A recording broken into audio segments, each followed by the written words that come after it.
Okay, so today we're gonna be listening from Thuy's work. Thuy Ho is a graduate student in the geography department. She has been doing research in Vietnam for many years. This is the result of her very extensive field work from an ethnographic perspective. Thank you, Thuy, for presenting the workshop and well. You, Diana, for your introduction, and thank you everyone for coming here today. And this is my third articles just coming out from Ostrom leadership and assistance. So I'm so grateful for the support from Ostrom, and also I would like to take this opportunity to thank my committee members, Annie, Diana, Mike, and Edward, particularly Annie and Diana, because I share the common, how to say, with them in terms of working models that really relates to my case, and their support really allow me to do research and write something very close to my heart. So thank you for working for this. So I'm going to present my paper titled Bodies, Minds, and Emotions. And this is where I draw from my fieldwork in the Mekong Delta last summer.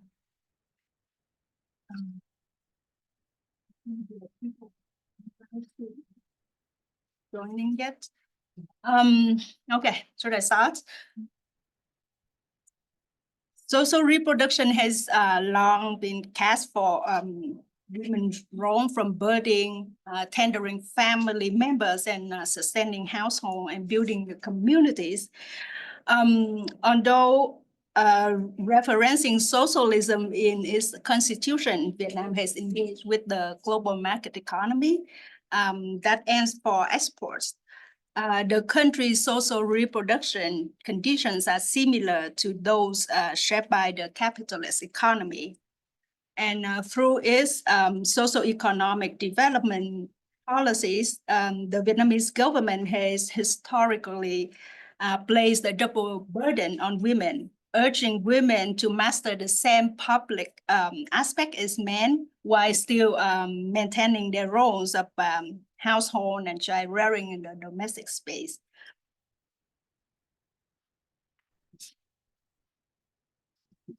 It does not work. Okay. So on the left is a picture of the two women in a thread factory in Tây Ninh, southeast province of Vietnam. That's where they work. And on the right is their home village in Cà Mau, the coastal area of the Mekong Delta where they come from.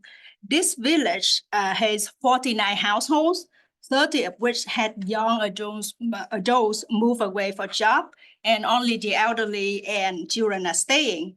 So every month, these women send money for their parents to spend on food, for their children to go to school, to fix their parents' houses, or also help people in the villages when needed. So social reproduction, therefore, has occurred in multiple sites that are interdependent as people keep mobilizing between rural and urban. The picture on the left is the flow of migrants going back to their hometown in the Mekong Delta for Lunar New Year, Tet holidays, that's what they call in Vietnam. And on the right is the flow of people on motorbikes returning to their work in industrial province after the holidays. In this massive flow are the young women and mothers who leave their children behind to join the factories, food shops, and other services in the city. The map shows our migration rates in the Mekong Delta and the 13 provinces of the Mekong Delta. And the immigration rate of the 4 industrial provinces in the southeast of the country. I took the data for only 1 year, but in the 10-year period between 2010 and 2020, there was about 1.3 million people moved out of the Mekong Delta, mostly to look for jobs in the big cities. And this raised a lot of concern about uneven development of the Mekong Delta, although this region is one of the world rice producer, last exporters of aquaculture and agri products. The literature on social reproduction has shown that capitalist accumulation is notorious for extraction of labor and disrupts the social reproduction it depends on, and naturalize women's effective care and material labor. The literature has also discussed the role of the state and the market in shaping social reproductive dimensions. However, the literature has not highlighted the interaction of the state, the market, and the society that are exacerbating the struggles of women workers and undermining the social reproductive functions at multiple sides, particularly in the context of industrial booms in the urban that help maintain the survival in the rural through remittance and care of women migrants. Vietnam has adopted economic models that rely on cheap labor, particularly labor of women migrants from the rural. The concern in this regard is how the social reproductive capacities of women migrants are at risk of depletion, and how women from rural area like the Mekong Delta reproduce under the dual burden of creating socioeconomic values and ensuring the continuation of the next labor generation. The objective of this research is to explore how the interactions of the state's market and society in social reproduction shape experiences of women migrants from the Mekong Delta. I try to explore how women migrants navigate their life at the destination while maintaining care and connection with the hometown, and how women migrants materially support agrarian lives, and what kind of care labor that they are engaging from distance, and if there's any support system available to them.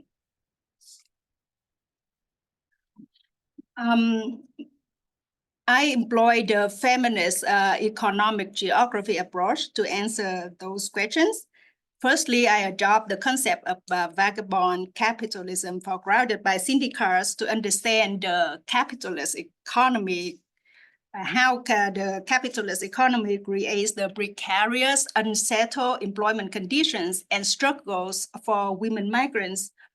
I also employ the concept of worker disposability, developed by Melissa Wright, to understand how the labor of women migrants have been undervalued and become disposable with the higher layoffs. Then the concept of depletion through social reproduction helped me understand how the reproductive functions decline and how it should be measured for sufficient replenishment. And the concept of embodied negotiations by Marian Warner helped me understand how women maintain production and care by negotiating across the spaces between the households, communities, and the production lines in the city. And then I expand my examination to not only the physical and mental labor, but also the emotional labor that compacted in their body, their minds, in their daily life. And I hope this is my contribution to of the feminist economy geography. My research employed a qualitative method, and it had the data collection happened between last May and August. And I would like to thank two of my, they're not here, my friends and also former colleagues, Jaman and Quốc Bình, who helped me interview more than 20 women.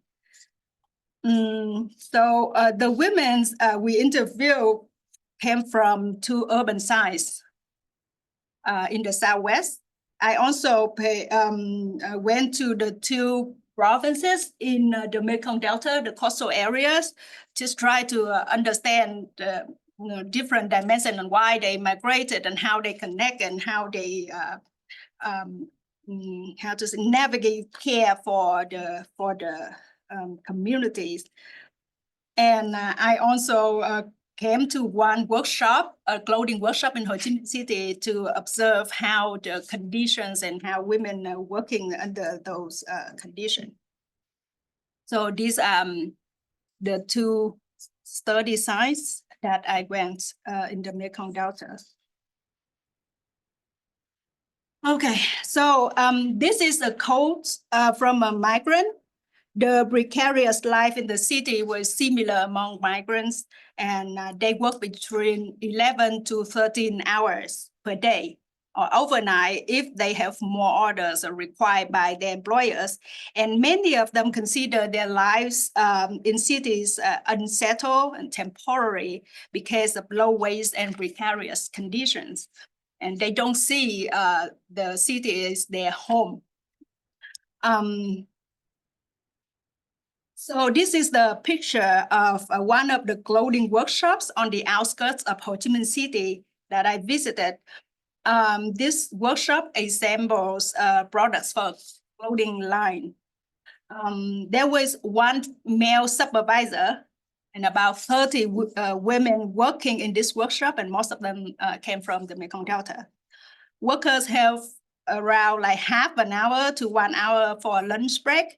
No air conditioner, no appropriate ventilation or any kind, just electric fans, as you see here, about 15 of them, and water running on the roofs in the hot days to cool down the temperature, and no place to store food or heat food.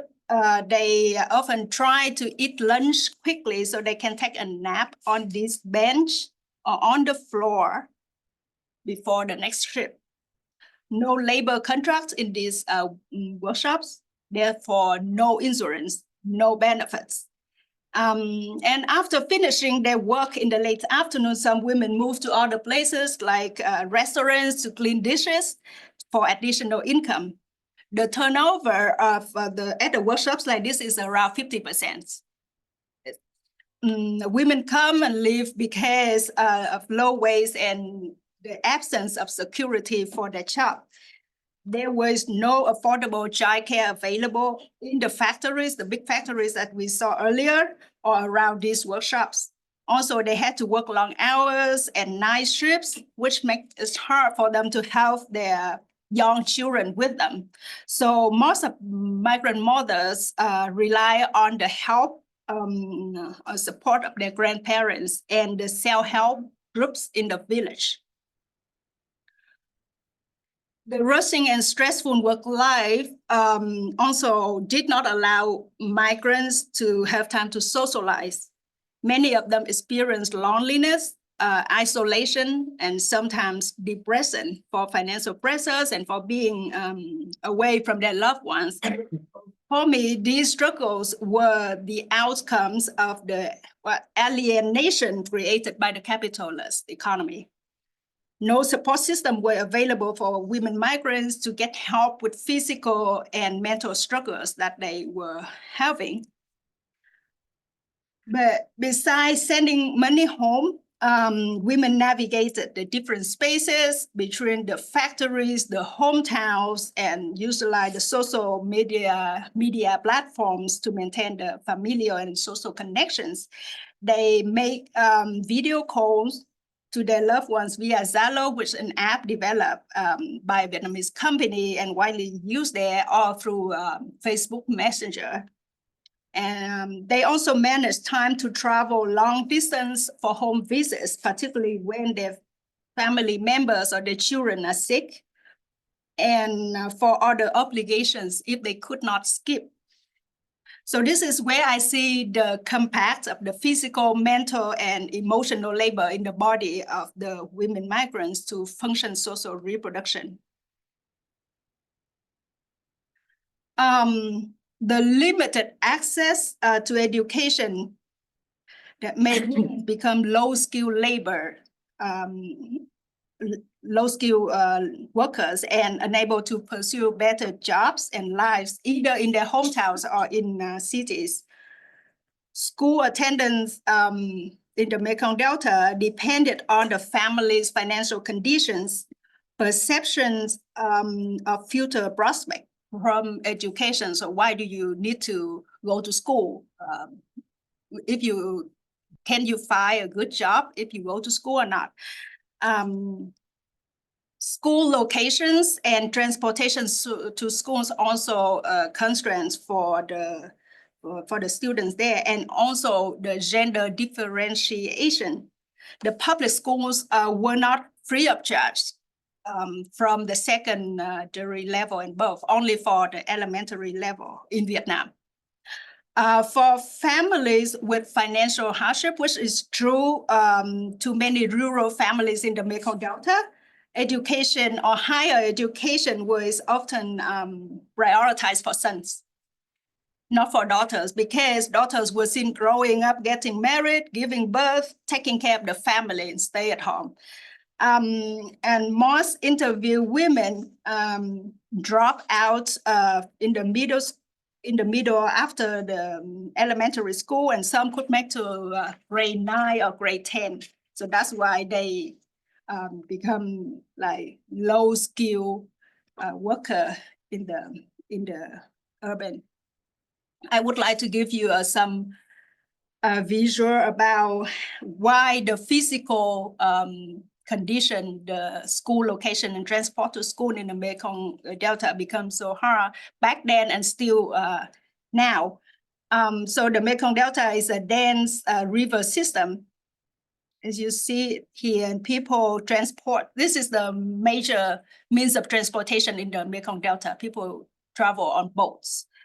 Roads are developed now, but it's still the major transportation is still in boats. And school, particularly the high schools, are located in the town center, which is not accessible for all students living in remote areas like in the forests, islets,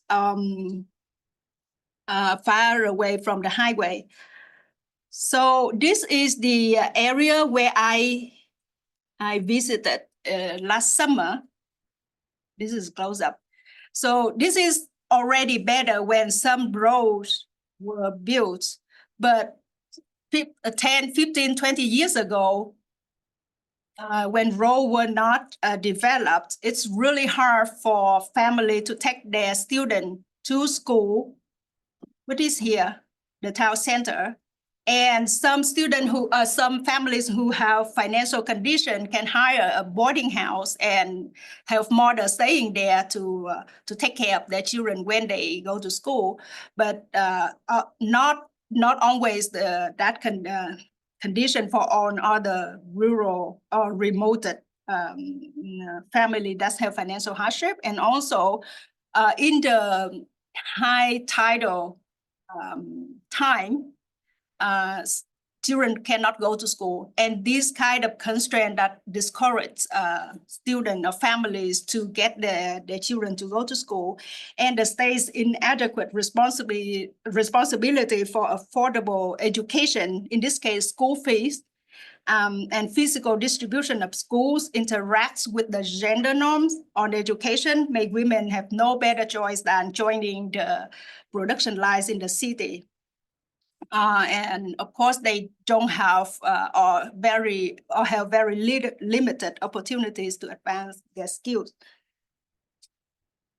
This is an elementary school which was abandoned for 2 years because of low enrollment.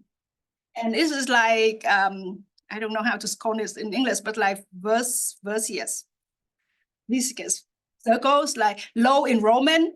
And the student who want to go to school has to travel around 20 minutes by motorbike to another location, but not all the family can have that condition to take their children to go to school in the morning and take them back at noon. So they just like, okay, just stay at home or you have to go to with your parents in the city if you have the condition to do so. The access to land is one of the major reasons that push young people away from their rural hometowns. Most young people did not have their own land. Farmland was given to children when they got married or when parents are not able to farm. The practices of land inheritance in the Mekong Delta's families are different from other regions in the country in a way that youngest child, usually youngest son, will inherit his parent house and land because they were expected to maintain the bloodline, ancestor worship, and tending to the elderly. So usually they will, for example, this is the family that have parents, and the youngest son will, when get married, will stay here and inherit the land behind. If in the family that have like more land to give to all of their children, the son will get the most and daughter get the least, and usually they will get like just enough to build their house, but not the farmland to live on.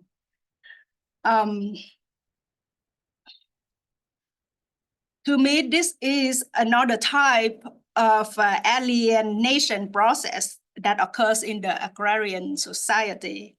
Limited access to land and benefits from lands draw women to the labor reserve pool that is ready to be exploited and with depressed wage by the capitalist economy. So why men like this one could imagine returning home for good, and they were so confident that men will become the future generation of farmers, not women, because women don't have land. The women, they don't have land, so they cannot imagine a future in their hometown yet.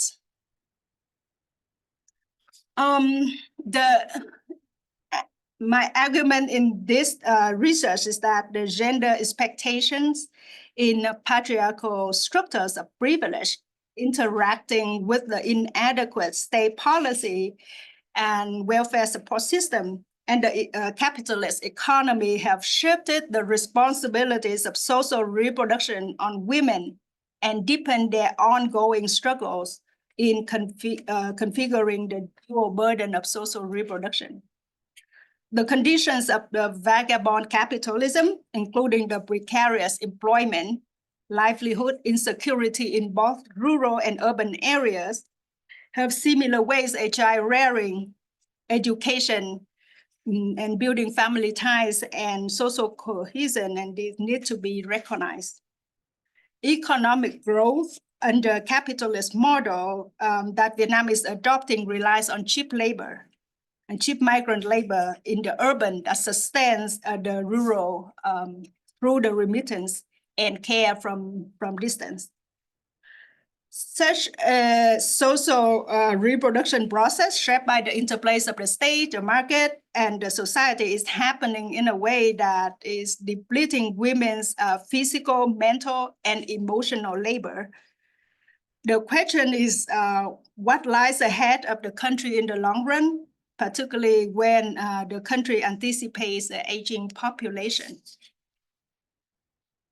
Some policy highlights coming out from this research, and I have been thinking about this and have discussed with some of my former colleagues about what we should do, what the states and particularly the corporates should do, but I will not discuss in here. So despite the challenges of the work life in the cities and hometown responsibilities, most women migrants stay hopeful for their future. Those who found freedom from a better income would imagine their children attending the higher education, which they did not afford to have. Most importantly, women migrants remain hopeful about returning home for good, while also focusing on planning for the future of their children, the future of the next generation.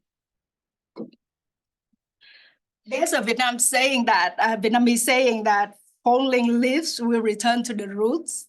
For Vietnamese people, we value kinship, familial and communal connections, and see our hometown as the safety net when we are old or retire. This is a beautiful and peaceful homeland of a migrant, women migrant from Cà Mau. And she still keep hoping to return when her daughter attend college. And today is the Tet holiday, Lunar New Year holiday in Vietnam, and I hope that she's celebrating with her family. Thank you.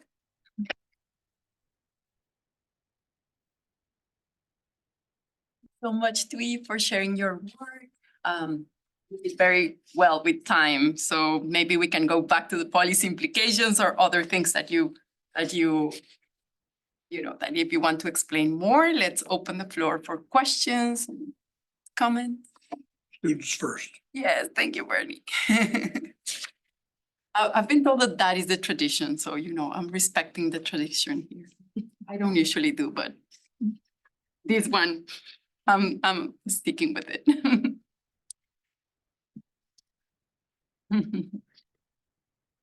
Yes. I have questions, but do we give priority first to students? The tradition.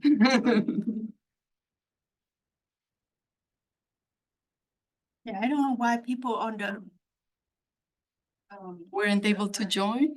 there's only 2 participants online. And unfortunately, like I have some former colleagues and friends from Vietnam, and it's midnight there. They wanted to join. Is it because we have 2 links? Do you know, Karen, if maybe we have 2 links for this? Sorry, are you having a problem? With the, yes, do we just? They're not 2 people I'm sorry. participating online. Only 2 people online. Oh, but no. Some colleagues of Thuy from Vietnam wanted to join online, but I don't know if we Oh. have 2 different links or something. So I updated the link and I emailed all the registrants with the updated link. So anybody who registered and is in there Should have the new. should have the link. Yeah, maybe some people did not register, just see the link. Just wanted to join. Well, Yeah. if, I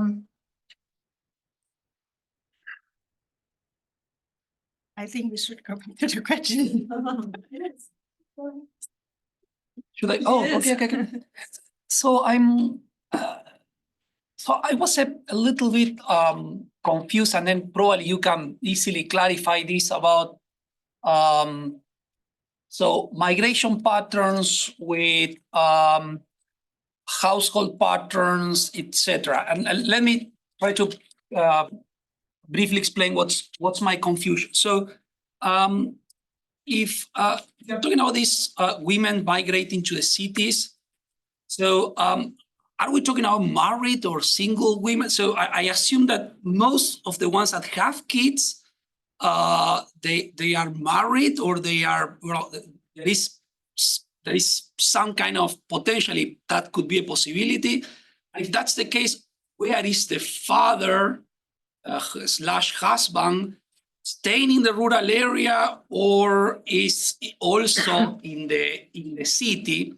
And then the second related question is, so in most of the migration literature, you have that predominantly are men, the ones that migrate, okay?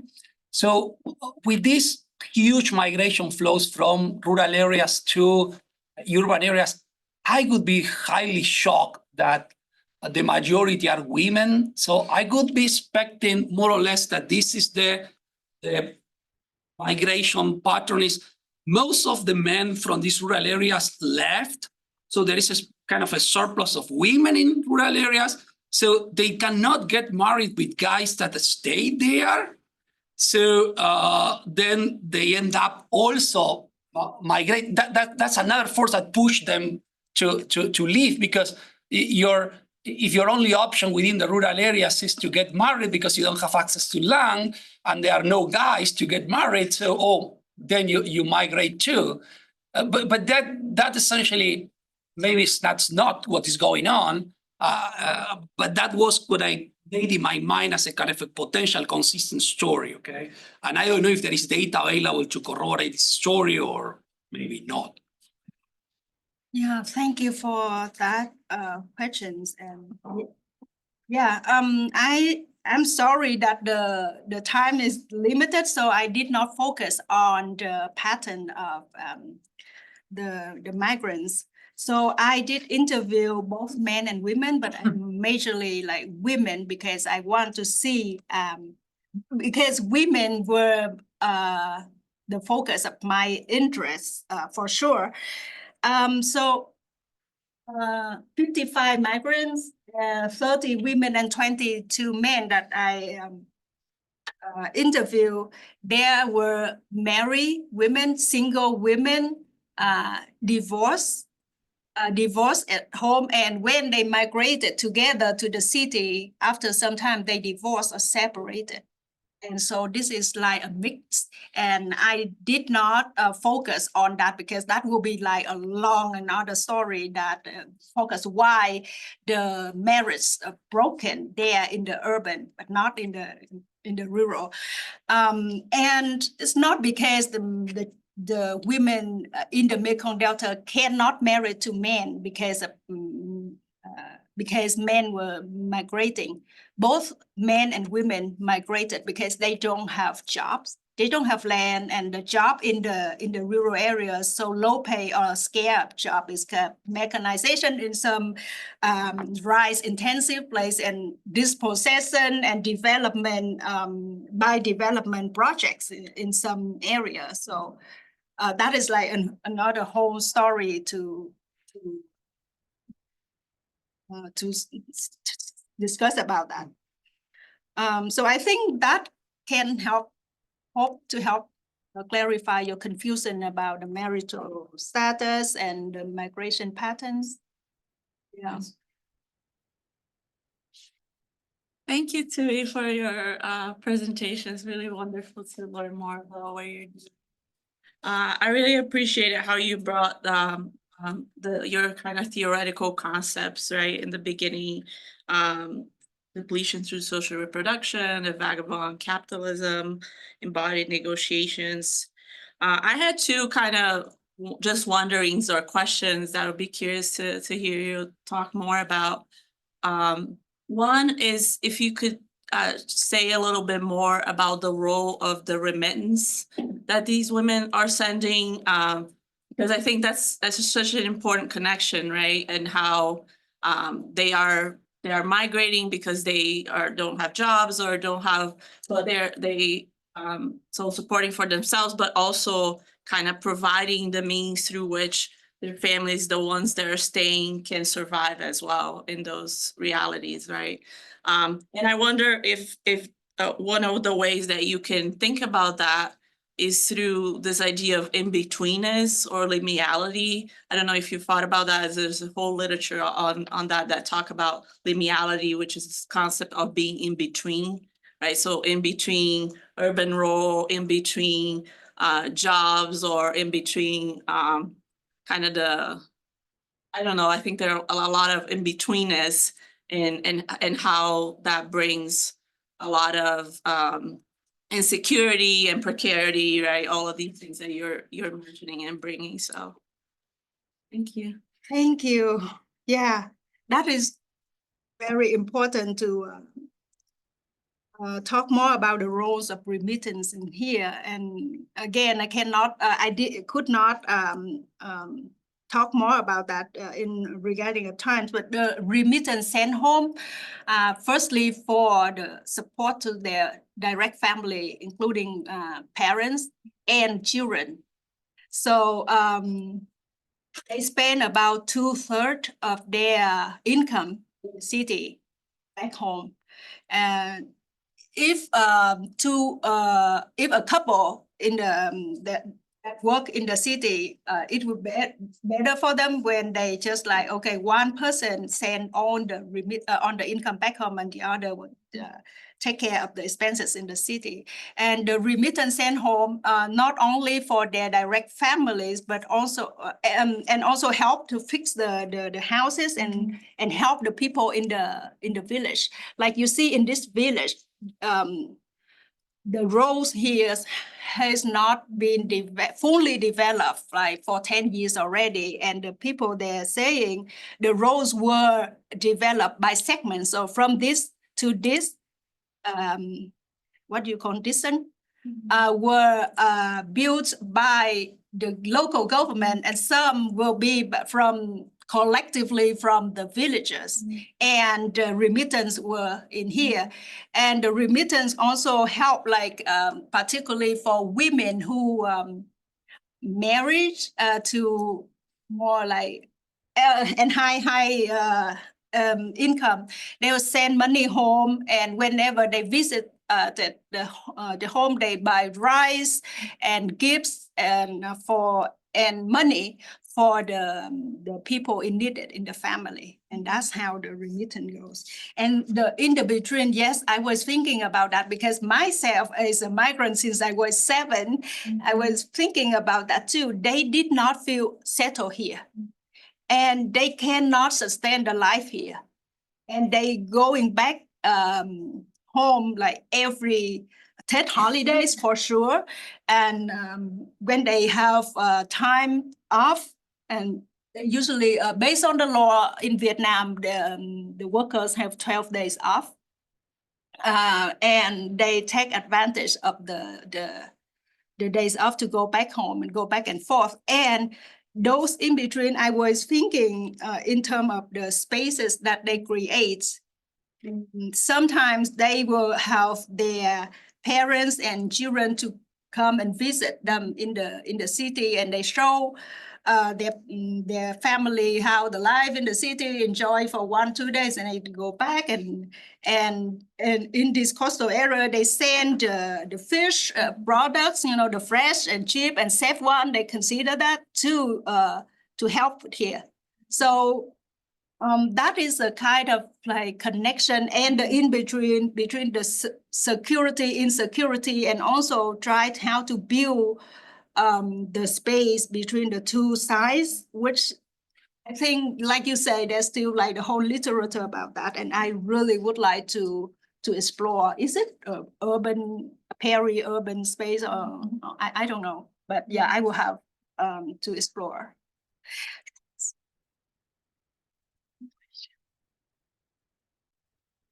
I was thinking about your quote you had with the person saying that the future of farming in Vietnam will be male because they inherit the land.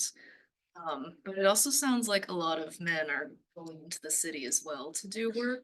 So I was curious, like, how appealing the farming lifestyle is to them. Like, it seems to be like, I don't know, I'm interested in what that perception is like in that society there. Yeah, men and women are living, but they don't consider that as their like to spend their whole life there in the urban areas. And men inherit land, so they feel like more secure when I have a job here, but I already have the land there. So when my parents getting old, they cannot I can still go back. For example, during the COVID help people in the country realize a lot of things, like home is a safety net. The land in the rural is a safety net. People return and did not want to go back to the city, and there was a shortage of labor at the moment, shortage of labor in the city, because they say, okay, I will try to find something to make a living from the land. And because there's one cultural trait in the Mekong Delta that which is different from other regions in the country, is that people live and bury their ancestors right on the land. Land is something that's very tied to them. And for the future generation, the few farmers are men, because as we see, men inherit land and women also inherit, or not inherit, or inherit a little. And some they can see, they go to their husbands if the husband inherit the land, and that sounds depressing. But that is what's happening for. And one more thing I forgot to say is that some migrants think that they can find better income in the city, and they think, oh, they just keep going with this to help their children to go to school with higher education, to improve their to have better future. They will rent out the land.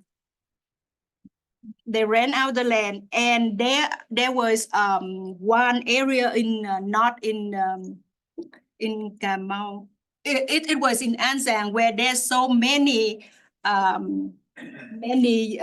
families that rent out the land to the corporates, to the agribusiness company, because they say we have double income, the income in the city and the income in the rural, because I don't want my parents to work hard anymore. Yeah, so there's like a mix of different dimensions in terms of land inheritance and the future of farming in the Mekong Delta. Thank you, Thuy. We have a question from Bernie. Jess has got one. Yes, as well. So Jess and then Bernie. Sorry, I didn't see you. So. First time with glasses on. The woman who would go back home when her child went to college. So I'm viewing that as a success story. The child is going to college. And yes, she had to work in this poor environment and whatever. But if the success is her child goes to college, then I think the system's maybe working, rather than, because you're describing this as a failed system for women. And yet that sounds like a success. And let's face it, you got to work hard sometimes to get accomplishments. And so I'm trying to figure out, so what's your solution to do something different? Well, that is a success story, yes, for sure. But for these women that I interviewed is at the age of 35. So, some of them were 40 and below. They haven't seen that yet. And there are successful story when there was one woman who got her daughter going to high school already, and they're preparing for college, but we haven't seen that happen yet. The whole system was like 15, 20 years ago, and that did not give the condition for the women to attend school. And that's why they end up at the production lines. But we don't see the future yet. That's why. Oh, where is that? Can I just ask, is that a likely future? You know, like if you were sending 75% of your income home to take care of the house and your children, but then also have to pay for your livelihood inside of the city, how would you ever have money to set aside to send your children to school?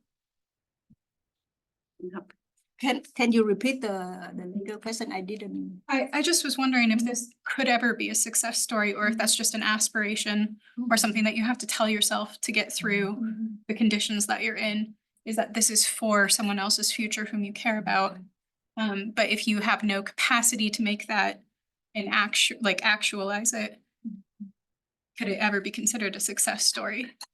That's why I say it's still the imagination, and the successful story is that we see that's one case or two cases, but it's not for all.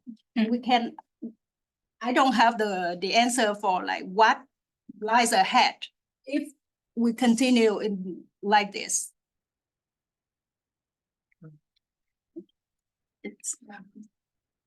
So can you go back to your title slide?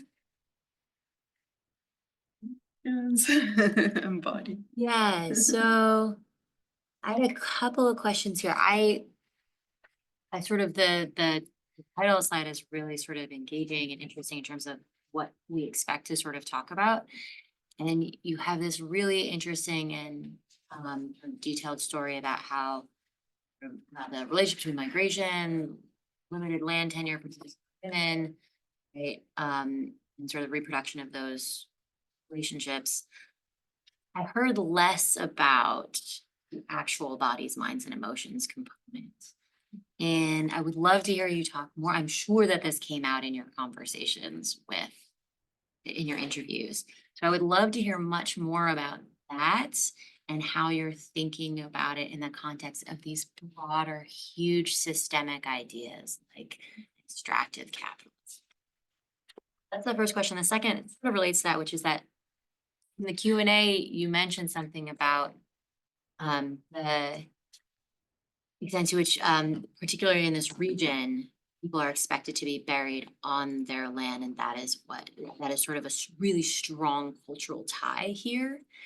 I would think that that would matter a whole lot in shaping some of the dynamics you're talking about in terms of draws to the land beyond economic capacity, beyond land tenure, beyond the capacity to change the sort of social reproduction of existing relationships and particularly extractive relationships with the state and so this agribusiness business.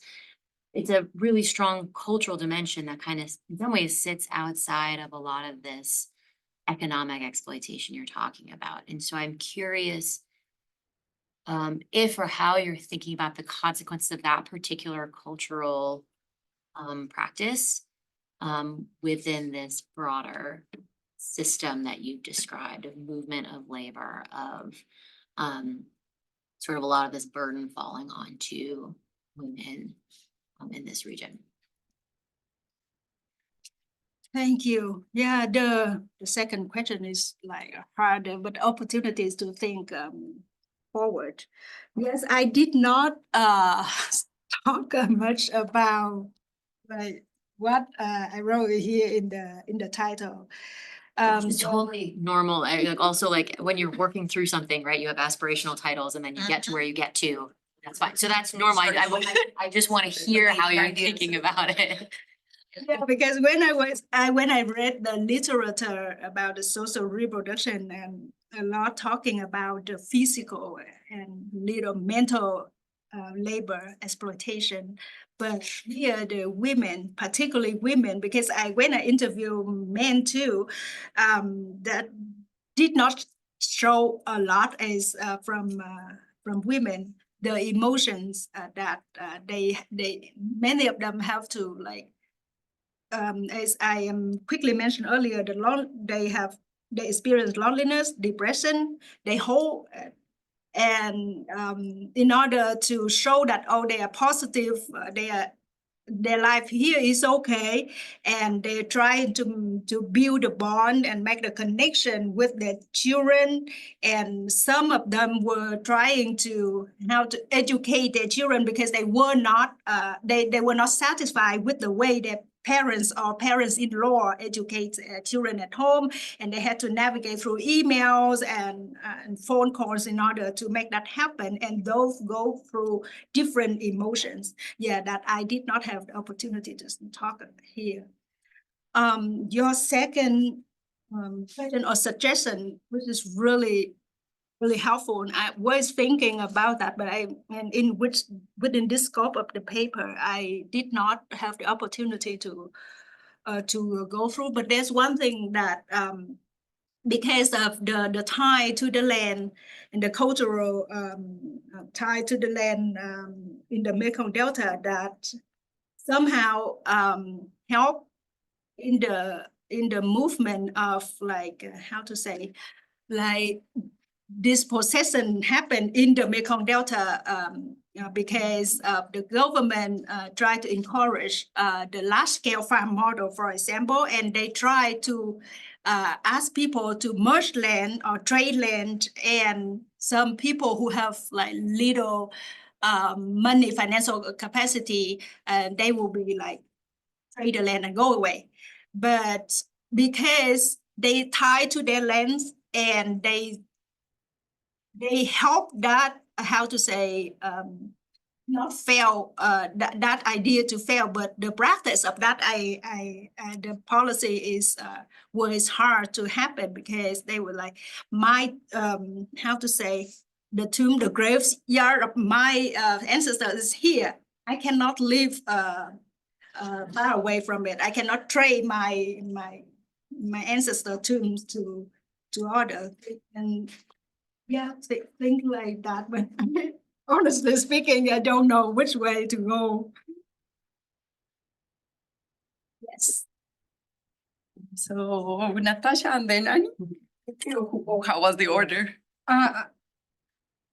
Mine is quick, I hope, and kind of piggybacks on Jess's question. I was wondering if you had heard any of them discuss the perception of people who are permanently urban, their perception of these rural migrants, and if that helps or it like amplifies this tie to the lands if they're alienated from these spaces by like permanent residents' perceptions of them. Is that, I don't get it. so if, I'm curious about the perception of people who are permanently in these urban environments of these rural laborers. And if it's negative, does that create spaces for them that are hostile or alienating in these urban spaces and therefore drag back or like help romanticize the urban spaces and that like enforces this dream of returning? Does that make any sense? I'm sorry for my limited English, so I could not understand. But what I was thinking is like there are women or there are migrants who don't feel like they want to go back because of the areas, farming life, and also a little land that they cannot make a living. And when they, for example, one woman in Tainan, when she got after years, she got to the position of supervisor, kind of, and she said, I will not come back. And I have land, but it's like 0.2 hectare of land to build a house. And I will not go back because farming is so hard. And I don't have a house in the city yet, and my children are still there, but I will not go back. So, yeah. Trying to think if there's an easier way to articulate this, but Sorry. no, not at all. That is very interesting. Do you know anything about the way that people who are from the city look at these workers? Like, how do they? You mean the resident in the city, not the? Yeah. Is it like positive views because they're taking jobs and helping supply industry? Is it negative? Like, what are those conditions like? How do people who are from that area make the rural workers feel? I did not interview the resident in the urban area, but there was a systemic discrimination against the migrants from the policy into the practice. So in Vietnam, we managed by the Chinese called the Hu Ko, means the family registration book. So when the migrant go to the city, and if they can't afford to buy a house there and stay there for 2 years, they can get that registration book, so they become resident, no matter how much land or whatever they have in the rural, and they are considered a resident and get their children to go to public school there. But if they don't have that, and they won't have kind of like, and the people in the city, actually those cities were run by migrants. Mm-hmm. Historically, there's like migration from the rural area. The 4 cities received the migrants not only from the Mekong Delta, but from the other rural areas in Vietnam too. Mm. So that's why you see the empty in the Lunar New Year's, the emptiness is like Bloomington campus. Yeah. So discrimination, taking job. I have lived in Ho Chi Minh City too, and I did not interview people, but there was not that kind of perception, as you can see at the local people. If they have- Yeah, no, that was a very good answer. And It's okay, we're close to time and I can ask you questions anytime. yeah, thank you for coming today. I know this is not like Ostrom mean thing, but I'm so grateful to receive the help and support from the Ostrom. The policy implications that you pointed to just briefly were super relevant. I think they also have a very big international importance. That is, you know, the discussion in the US, how the US society fails women and in general moms and caregivers, and how their own existence and well-being is always the cost for somebody else to go to college, to whatever. So the centrality that you give to feminist economics is super important. So thank you, Thuy, for your presentation.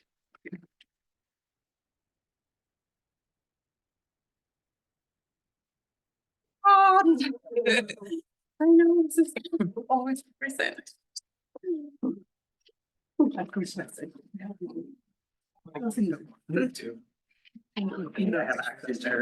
Yes, I also have some points, but we will.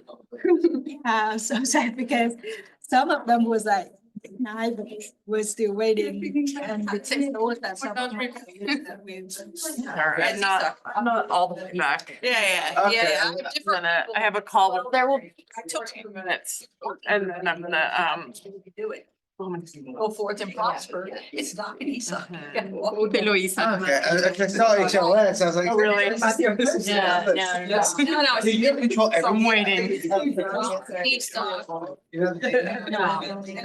Since they already got it, I don't feel bad hoping it, but I just think. I know. There's How are you? If that's what it is. Sorry. But also cough. Hey, Yeah. can you pay? No, sorry. I won't get it. If it's something else that I would.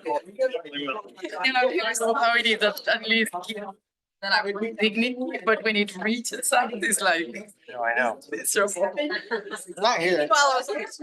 No, like, social distance. Possible. Got it. Get some time.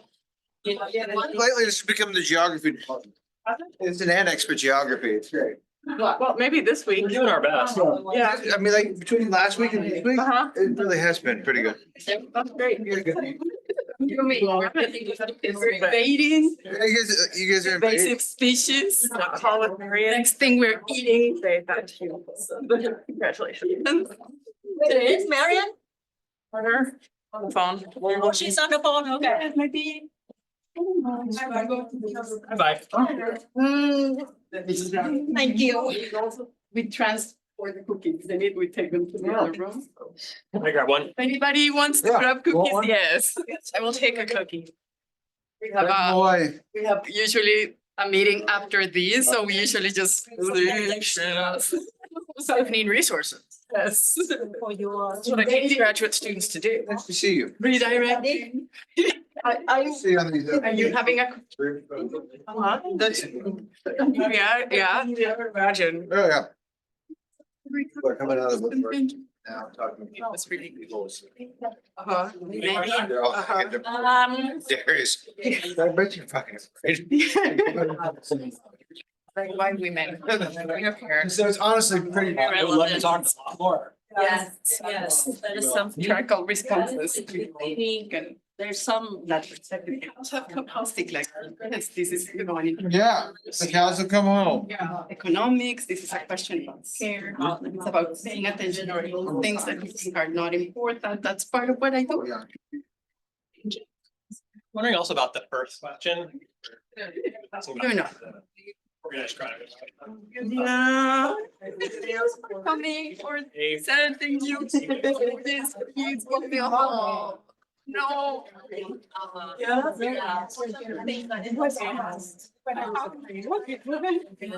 Decade. Drug trafficking. That is the last thing. Like, All the same as in Vietnam. So they census that there will. Oh, huge, like 8%, 9%. So they lie that there's women. It's like, you're not sure, you don't pay it, you're not quite sure whether it's extortion, Yes, right? A yeah. little bit of. So that has been definitely.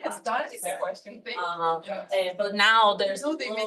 That's why we don't spend The father that nobody that like. He's a famous handsome guy. Like neighborhood's own. Their neighborhoods, they're built by these groups, so Oh, people right. rent from them. That series of the. Buy from them. Are those considered favelas or are they something else? So I have a friend who actually is doing research on that, she's finishing right now. But they say that in Latin America we adore Pedro. And Yeah. I mean, they are the houses, but they're like, they actually. It's like the native community. Mhm. And it will actually opened with, okay, there's informality across the spectrum. It's not getting better at that. Yeah, the different type of informality that, I mean, Yeah, I may have more comments for you, but Yeah. I'll see you around, so you'll. and it's like. you'll be here, yeah, so something Are often. a couple of these are Connections to like. into my mind, so it's. Oh, sure. Or Bolsonaro family, Right. right? So it's like, it's dangerous. Whole literature on dangerization. There's also this, I don't know how true it is, but like certainly the reputation within the US that the mafia controlled neighborhoods are actually the people Mhm. like these, it's because they're not, Whatever, historically centralized at least. Yeah. So yes, they're crime controlled stuff, Yeah. or violent. Yeah, no, Um, yeah, And that's the, highly non-reversible. there is violence, but Yeah. the people who are violent Yeah. are not Go back. I think that is true. So I would guess that Yeah. there That is too, good. so it's like. Although, in favelas, I'm not sure because with some of the policies that And then in the statistics. implemented, they're like bringing heavy presence. Right. That changed, right? Some way that you may think that Because usually the police come in, it's like, the most extreme. yeah, it's just. Something you may happen to. Kill, so. Yeah. You're So I'm not sure. I mean, it's not something, I've read a lot of that literature. to areas. And not even with that, you see some kind of version of that. So And there is kind there are a lot of people who. almost That was something that I was like intentionally trying to I think would be look something at it because the interesting to assumption think is about. still very prevalent. The second thing, I couldn't put a lot of emphasis on all my ancestors are buried here, because that does interfere a lot with what you're going to do with the rural land, with the agricultural land, okay? So you can. Yeah. So most likely your ancestors are very close to the house in a very particular area.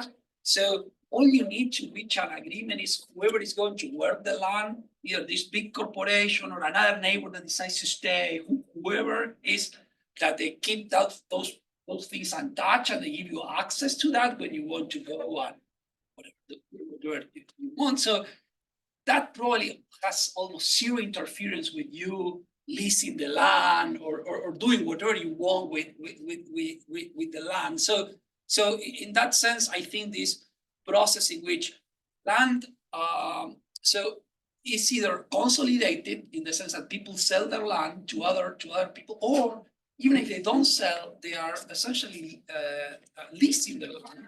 So somebody else work. So there are going to be few people in these rural areas